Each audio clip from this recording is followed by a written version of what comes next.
નમસ્કાર મિત્રો, સ્વાગત છે તમારું અમારી આ યુટ્યુબ ચેનલ જ્ઞાન યાત્રામાં. મિત્રો, આજે આપણે માનવ વિકાસને એક સફરની જેમ સમજીશું.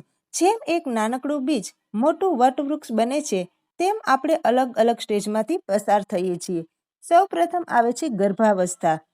વિકાસની શરૂઆત ગર્ભાવસ્થાથી થાય છે. ઉદાહરણ તરીકે વિચારો કે તમે જમીનમાં એક બીજ વાવ્યું છે. તે બહાર દેખાતું નથી, પરંતુ જમીનની અંદર તે ફણગો ફૂટવાની તૈયારી કરે છે.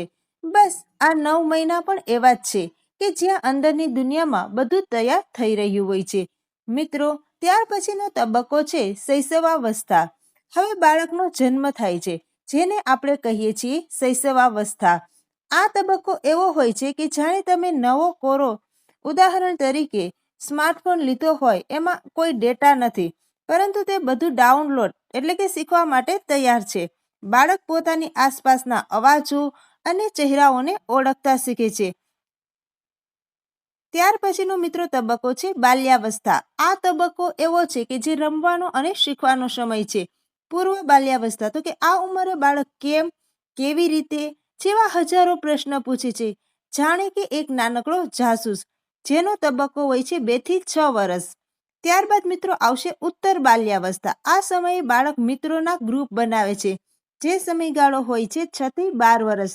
આ સમય તમે જાણે કે માટીનો જે લોંદો હોય છે, એ કુંભાર જેમ માટીને આકાર આપે, તેમ શાળા અને ઘરના સંસ્કારો એ બાળકને આકાર આપે છે અને એક સારો માણસ બનાવે છે. ત્યાર પછીનો તબક્કો આવશે કિશોરાવસ્થા. આ જે તબક્કો છે તે સૌથી રોમાંચક અને ગૂંચવણભર્યો તબક્કો છે.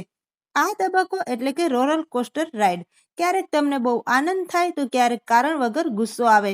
તમારામાં શારીરિક અને ભાવનાત્મક ફેરફારો થાય છે, જાણે એક કેટરપિલર પતંગિયું બનવાની તૈયારી કરી રહ્યું હોય. પછીનો તબક્કો આવશે મિત્રો યુવાનાવસ્થા, કે જેમાં જવાબદાર બાળક બની ગયું હોય છે. હવે તમે ફેમિલીની ગાડીના ડ્રાઈવર સીટ પર બેસો છો. તમારે કરિયર, ઘર અને જવાબદારીઓ સંભાળવાની છે.